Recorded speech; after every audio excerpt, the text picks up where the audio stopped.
డబ్బు ద్వారా మనము భక్తిని కొనొచ్చా? ఈ మాటలన్నిటికీ కూడా బైబిల్లో చక్కటి సంఘటన ఉందండి. అదేంటంటే, యేసుక్రీస్తు గారు ఆరాధనమైపోయినప్పుడు పౌలు, పేతురు, మిగతా శిష్యులు కలిసి సంఘాన్ని విస్తరిస్తున్న రోజులని. అందులో అనేక మంది ప్రజలు యేసుక్రీస్తుని విశ్వసించి సంఘ నిర్మాణానికై కష్టపడతా ఉన్నారు.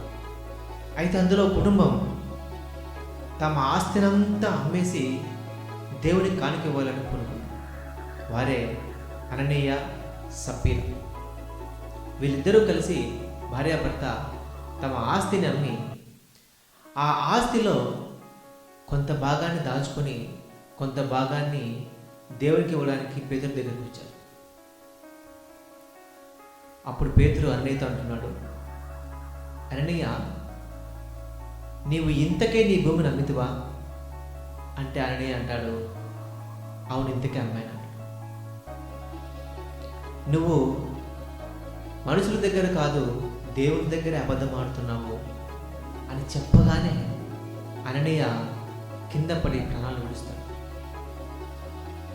మరి 3 గంటల సమయానికి వాళ్ళ భార్య వస్తుంది. వాళ్ళ భార్య వస్తే పేతురు అదే ప్రశ్న మళ్ళీ అడుగుతాడు, మీరు మీ భూమిని ఇంత వెలకి అమ్మారా అని. ఆమె కూడా అవును, ఇంత వెలకి అమ్మామని చెప్తారు.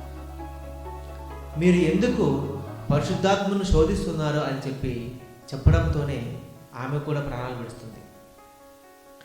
ఇది చిన్న సంఘటనేనండి. అంటే అబద్ధం ఆడితే దేవుడు ప్రాణాలు తీస్తాడా?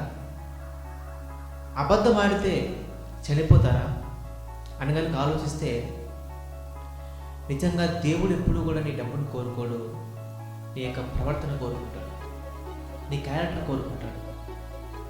వాళ్ళు లేదు, మేము ఆ డబ్బుని ఆ పొలాన్ని ఇంతకే అమ్మాము, దానిలో కొంత భాగాన్ని మీకు ఇస్తున్నాము అంటే ఎవరు ఏమన్నారు.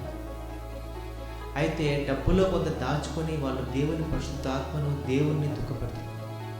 ఈరోజు మనం కూడా అంతేనండి. నా దగ్గర డబ్బు ఉంది కదా అని చెప్పి చాలామంది దేవుణ్ణే కొనడానికి ప్రయత్నిస్తున్నారు.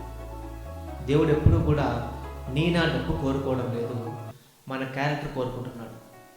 మనం దేవుని అనేది ఎంత యథార్థంగా ఉన్నామనేది కోరుకుంటున్నాడు. మన దేవుని సన్నిధిలో ఎంత పరిశుద్ధంగా ఉన్నామనేది కోరుకుంటున్నాడు. సో డబ్బు ఎప్పటికీ నిన్ను భక్తిపరుని చేయదు, కేవలం నీ క్యారెక్టర్ మాత్రమే నిన్ను భక్తిపరునిగా చేస్తుంది. సో డబ్బుతో దేవుని కొనలేము, డబ్బుతో